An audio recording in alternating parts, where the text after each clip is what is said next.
মাত্র 2 দিনেই শেষ হলো বাংলাদেশ ও অস্ট্রেলিয়ার মধ্যকার ম্যাকেই টেস্ট। ইনিংস ও 51 রানে হারল বাংলাদেশ। এই প্রথম 2 দিনে টেস্ট হারল টাইগাররা। প্রথম ইনিংসে 64 রানে অল আউট হওয়ার পর দ্বিতীয় ইনিংসে 95 রানে অল আউট হয় বাংলাদেশ। এতে এই প্রথম টেস্টে 2 ইনিংসে 100-এর নিচে অল আউট হলো শান্তরা। প্রথম ইনিংসে 210 রান করেছিল অজিরা। পরাগ আরমানের রিপোর্ট।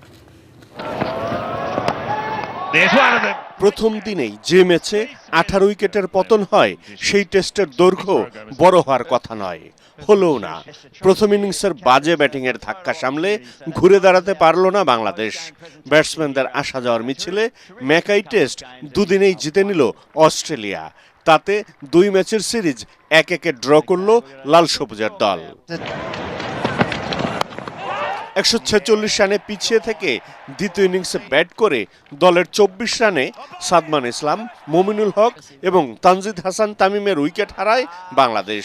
প্রথম সেশন শেষে 3 উইকেটে 39 রান তুলে লাঞ্চ বিরতিতে যায় লাল সবুজের দল। এরপর কোনো ব্যাটসম্যানই অজি বোলিংয়ে প্রতিরোধ গড়ে তুলতে পারেনি।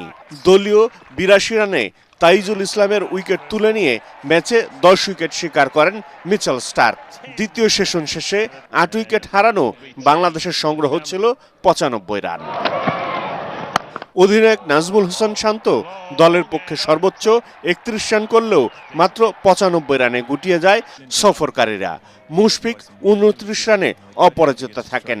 এবারই প্রথম 100 রানের নিচে 2 ইনিংস শেষ হলো বাংলাদেশের। এর আগে 8 উইকেট 165 রান নিয়ে খেলতে নেমে 210 রানে থামে অস্ট্রেলিয়ার প্রথম ইনিংস। ব্যাটিং বিপর্যয়ে পড়া বাংলাদেশের প্রথম ইনিংস মাত্র 84 রানে গুটিয়ে যায়।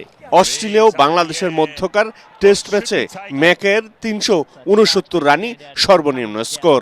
ভেন্যুর অভিষেক টেস্টে 2 দিনে শেষ হওয়ার ঘটনাও এবারই প্রথম।